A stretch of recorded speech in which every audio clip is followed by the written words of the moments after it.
नमस्कार दोस्तों, मैं बलवीर चौधरी आप सभी का जॉब एट जीके पर स्वागत करता हूं। दोस्तों, जैसा कि मैंने 6 नवंबर पहली पारी का जो महिला और बाल अपराध के 10 प्रश्न वाला सॉल्यूशन है वो मैंने डाल दिया है और ये 6 नवंबर सेकंड पारी का मैं आपके सामने जो 10 प्रश्न है वो लेके आया हूं।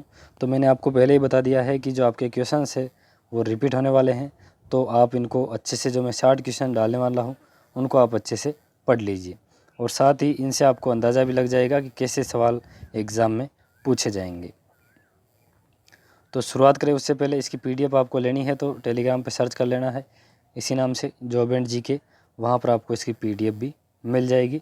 और साथ ही आप देख सकते हैं इस तरह से करंट अफेयर भी वहाँ पर आपको लगातार पुलिस की दृष्टि से जो महत्वपूर्ण होता है वो मिलता है। तो पहला प्रश्न है दोस्तों आज का, सती रोकथाम अधिनियम को राजस्थान सरकार द्वारा कब लागू किया गया था?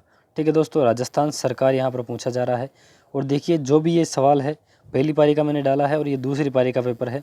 मैंने देखा है कि जो दोनों पारियों में है वो आपका पेपर पूरा का पूरा जो पीडीएफ है उसी में से आ रहा है, एक भी सवाल बाहर से नहीं है अभी तक की पारियों में। और ये लगातार आगे की जो पारियाँ हैं उसके अंदर भी आप देख पाएंगे। तो पहला प्रश्न है, सती रोकथाम अधिनियम को तो कब लागू किया गया था राजस्थान द्वारा? तो राजस्थान में दोस्तों ये 1987 में लागू किया गया था, 1987 में लागू किया गया था। और भारत में दोस्तों ये लागू किया गया था पहली बार 1929 के अंदर। ठीक है दोस्तों, और बंगाल में सबसे पहले लागू किया गया था। ये सवाल भी आ चुका है आपके जो पहली पारी है उसके अंदर। तो सवाल उस वक्त ही रिपीट हुए थे, तो इस बार तो जाहिर सी बात है रिपीट होने वाले हैं। तो 1987 आपको याद रखना है।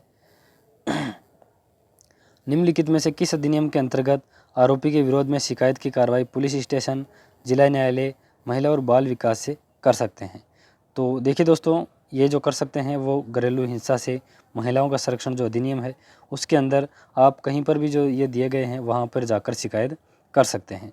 और जानते हैं महिला और बाल घरेलू हिंसा से महिलाओं का संरक्षण अधिनियम है वो अधिनियम 2005 का है, लेकिन लागू कब हुआ ये आपको कमेंट करना है।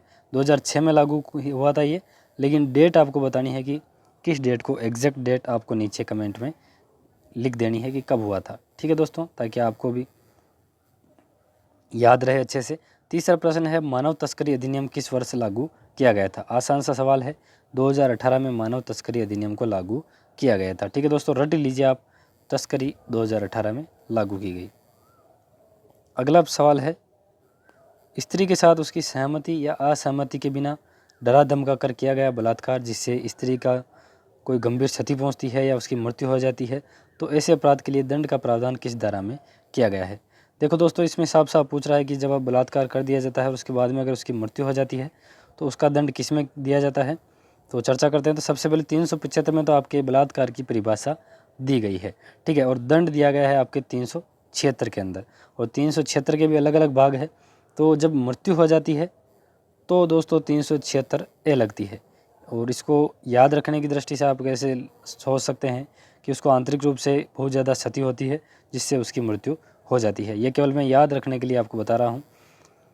तो 376 बी और सी और डी में क्या होता है? देखो, 376 मैंने बात कर ली कि आंतरिक रूप से इतनी वो कमज़ोर हो जाती है कि उसकी मृत्यु हो जाती है, ऐसे याद रखना है आपको, ठीक है। उसके बाद में 376 बी, बी से अपने राजस्थान में होता है बीननी, यानी कि अपनी वाइफ से अगर कोई करता है जो रेप, तो वो 376 बी के अंतर्गत आ जाएगा। ठीक है दोस्तों। और सी क्या है? 376 सी, यानी कि सी से आप ये मान लीजिए सेवा में, यानी कि सेवा में रहते हुए अपने पद का दुरुपयोग करते हुए कोई अगर बलात्कार करता है तो वो 376 सी में आता है। ये सारी की सारी मेरे मन से बनाई हुई ट्रिकें हैं, तो आप इनको याद रखेंगे तो आसानी से ये आपको याद रह जाएगी। अब बच गया डी, और डी में है दोस्तों जो आपके सामूहिक बलात्कार है जिसे आप गैंग रेप बोलते हैं, वो 376 डी के अंदर आता है। ठीक है दोस्तों, तो मेरे ख्याल से जितनी मैं कोशिश कर रहा हूँ, और हाँ, ये जो 6 पारियाँ हैं उसके पेपर डालने के बाद में मैं अलग अलग धाराओं की छोटी छोटी केवल 2-2 मिनट की ट्रिक डालूंगा। तो चैनल को सब्सक्राइब करके जुड़ जाइए आप। अगला सवाल है, निम्नलिखित में से कौन सा सही मेल खाता है? जैसा कि मैंने बात कर ली है 376 ए, यानी कि मृत्यु हो जाती है ए के अंदर। उसके बाद में बी, बीननी यानी कि वाइफ के साथ करता है। सी, सेवा में रहते हुए करता है। डी, गैंग रेप करता है। तो यहाँ पर दोस्तों इसका सही आंसर हो जाएगा बी, 376 बी, यानी पति द्वारा अपनी पत्नी के साथ पृथक्करण में मैथुन। अगला सवाल है भारतीय दंड संहिता की धारा 354A किस अपराध का विश्लेषण करती है। 354 की जो है उसमें भी अलग अलग धाराएं हैं। सबसे पहली 354 है जो स्त्री की लज्जा भंग करना, उसके बाद में A, B और C, ठीक है दोस्तों, और D भी है इसके अंदर। तो ये अलग अलग तरीके इसके मैं डाल दूंगा। तो 354A है, उसके अंदर आपके यौन उत्पीड़न या लैंगिक उत्पीड़न के लिए सजा आ जाएगा। जिन बच्चों को देखभाल और संरक्षण की आवश्यकता हो उनको सहज महसूस कराने के लिए पुलिस अधिकारी को हमेशा किस ड्रेस में रहना चाहिए। ये बिल्कुल आसान सा सवाल है दोस्तों, सिविल ड्रेस के अंदर रहना चाहिए। ठीक है, आप देख सकते हैं क्वेश्चंस का लेवल, इस तरह के ही सवाल आपके इस बार पूछे जाएंगे। तो आपको बिल्कुल अंदाज़ा भी लग रहा होगा अब कि किस तरह से पूछे जाएंगे। तो मैं आपके सामने ला रहा हूँ, 6 पारियों की पूरे लाऊंगा, तो आप लगातार जुड़े रहें। अनैतिक व्यापार रोकथाम अधिनियम के अंतर्गत यदि कोई व्यक्ति किसी नाबालिग लड़की के वेश्यावृत्ति की कमाई से रहता है तो ऐसे व्यक्ति को न्यूनतम कितने साल की सज़ा हो सकती है। तो इसके अंदर दोस्तों क्या है, इसके अंदर जो स्त्री का जो व्यापार किया जाता है वेश्यावृत्ति के लिए, उसको रोकने के लिए अधिनियम लागू किया गया था। कब किया गया था इसको भी आप कमेंट में मुझे बताएंगे कि कब लागू किया गया था। और इसके अंदर जो दोस्तों अगर कोई इसकी कमाई से रहता है तो उसको 7 वर्ष की सज़ा मिलती है। अगला सवाल है दहेज निषेध अधिकारी की नियुक्ति किस धारा के तहत की जाती है।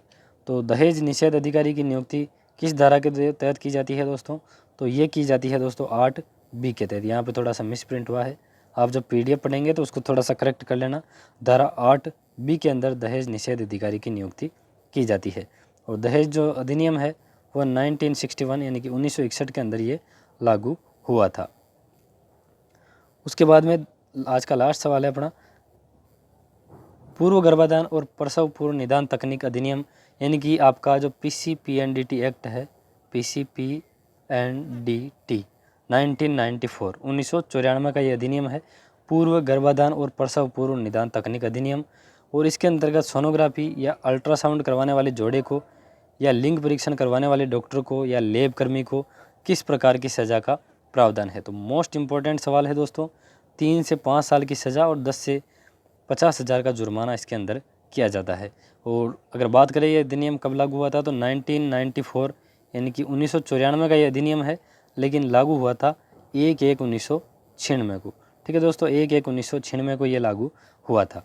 तो मैंने दोस्तों आपके सामने पूरे के पूरे जो 6 की सेकंड शिफ्ट के प्रश्न थे वो डाल दिए हैं। मिल लेंगे अगले वीडियो में।